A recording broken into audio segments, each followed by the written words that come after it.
Bonjour à toutes et à tous, je suis vraiment très heureuse de vous retrouver aujourd'hui pour le 40e épisode de ma chaîne YouTube.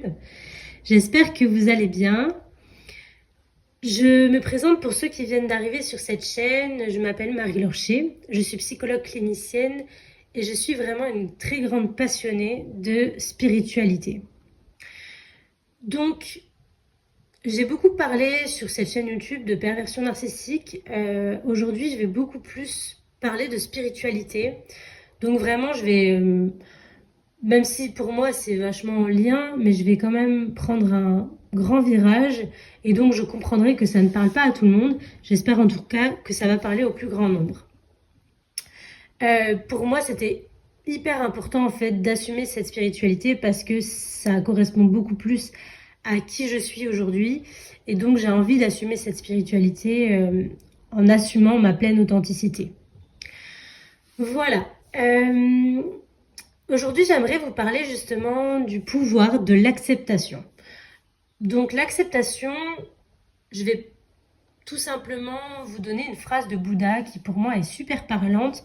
Accepte ce qui est, laisse aller ce qui était et fais confiance à ce qui sera.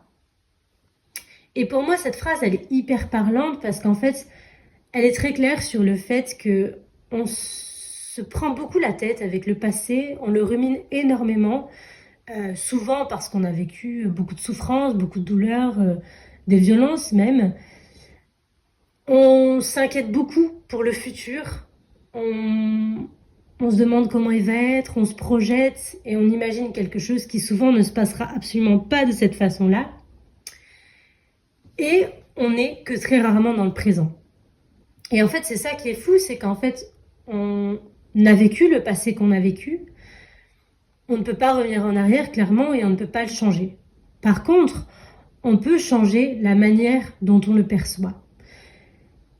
Et en acceptant pleinement ce passé qui a été, et qui fait aussi la personne qu'on est devenue, c'est-à-dire que sans ce passé, on ne serait jamais devenu probablement cette personne géniale que l'on est aujourd'hui, avec toutes ses forces, avec tout ce courage et ses potentialités.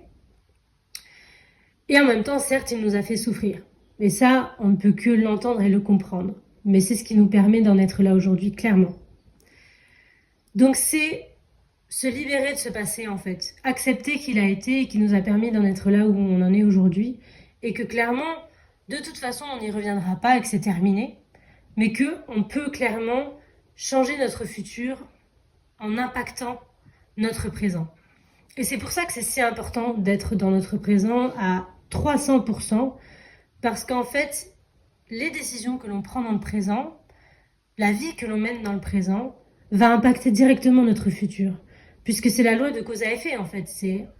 On prend des décisions, on fait des démarches dans le présent pour avoir un futur d'une façon ou d'une autre, en fait. Qu'ils correspondent à ce que l'on souhaite vraiment ou qu'ils ne correspondent pas à ce que l'on souhaite vraiment.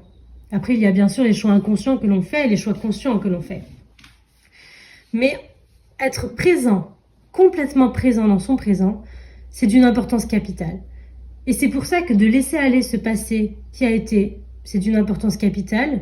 Je dis pas de pardonner à ses agresseurs, peu importe, ça c'est vous qui le verrez, mais c'est en tout cas vous donner l'opportunité, vous donner la chance de vous libérer vraiment de ce passé pour qu'il ne vous empoisonne plus, pour que les personnes qui vous ont fait du mal n'aient plus aucune emprise sur vous. Coupez le lien. Coupez ces liens d'attachement et ces liens d'emprisonnement qui vous empêchent d'être pleinement dans votre présent. Et arrêtez de ruminer, de vous questionner, de vous dire « mais si j'avais pu faire autrement, j'aurais fait autrement ». Vous avez fait de votre mieux au moment où vous y étiez. Vous faites encore de votre mieux aujourd'hui et c'est complètement ok en fait. Et c'est pour ça, accepte ce qui était, c'est vraiment, voilà, ce qui a été fait est fait. Maintenant, on passe à autre chose et on avance et on vit. Se projeter dans le futur, pour moi, ça n'a aucun intérêt puisque finalement, on se rend compte que rien ne se passe jamais comme on l'avait prévu. Et c'est en ça que la vie est si surprenante et qu'on se dit, mais en fait, on n'a aucun contrôle sur les événements extérieurs, sur les gens, sur les personnes. Je dirais même qu'on n'a presque aucun contrôle sur nous-mêmes puisque finalement, on suit le chemin de notre âme, On suit l'appel de notre âme, quoi qu'on veuille, quoi qu'on en dise, quoi qu'on fasse, qu'on soit ultra cartésien ou hyper spirituel. En fait, dans tous les cas, tous les événements qui nous arrivent, sauf si on y résiste, on lutte et on se débat. Mais dans tous les cas, à un moment donné, on va être amené sur le chemin de notre âme. Et on va être d'une certaine façon obligé de s'abandonner à cet appel parce qu'on est là pour vivre une expérience terrestre. Nous sommes avant tout des êtres spirituels, nous sommes avant tout des âmes en fait, avant d'être des corps. Le corps n'est qu'un véhicule terrestre pour pouvoir permettre à l'âme d'expérimenter ce qu'elle a expérimenté pour évoluer et grandir. Mais c'est tout, ça s'arrête là en fait. Donc finalement, on peut se projeter dans un futur comme on le souhaite, on peut essayer de contrôler tous les événements que l'on veut, toutes les personnes que l'on veut, toutes les situations que l'on veut. Il n'empêche quand même qu'à la fin, on sera obligé de s'abandonner. Et on sera obligé de se laisser porter par l'appel de notre âme, par la vie, de la laisser couler en nous, en fait, tout simplement parce que c'est exactement ce pourquoi on est fait.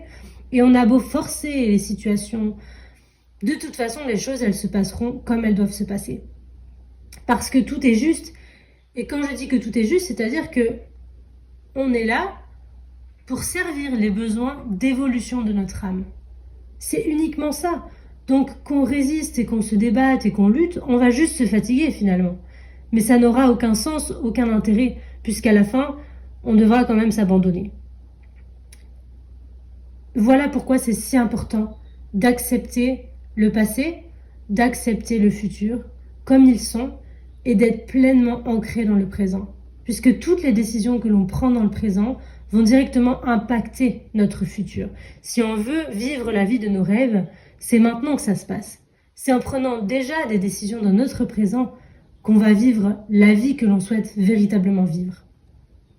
Si par exemple, vous êtes dans une situation qui ne vous convient pas dans le présent, changez-la, quittez-la. Et là, vous aurez une vie différente. Mais si vous restez dans cette situation et que vous attendez une vie différente, vous allez être un petit peu déçu. Parce que vous n'aurez aucun impact sur les personnes qui vous entourent, sur les situations que vous vivez. C'est vraiment vous qui devez faire changer les choses. Parce que vous avez une puissance qui est juste extraordinaire, incroyable. Et c'est à cette puissance que je vous invite à vous reconnecter. Pour vous reconnecter à cette puissance, c'est très simple en fait. Pour moi, la spiritualité, c'est ultra simple. C'est se reconnecter à l'instant présent.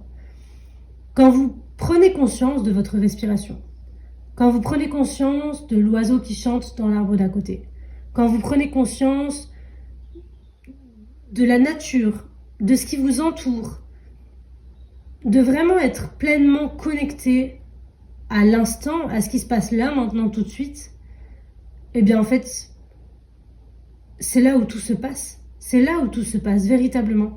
Et en fait, c'est ultra simple, la spiritualité. Moi, je pensais que c'était quelque chose d'assez perché, d'assez illuminé, quelque chose qui était incompréhensible.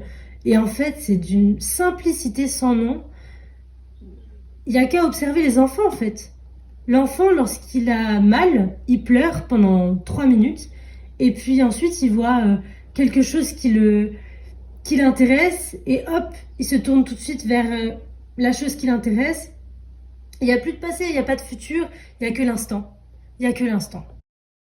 Je vous remercie infiniment d'avoir écouté cet épisode. J'espère qu'il vous a plu. N'hésitez pas à l'aimer, à le partager autour de vous, à les personnes qui en auraient besoin. N'hésitez pas non plus à vous abonner à ma chaîne YouTube, ça me fait super plaisir. Et puis, je vous dis à très bientôt pour un nouvel épisode.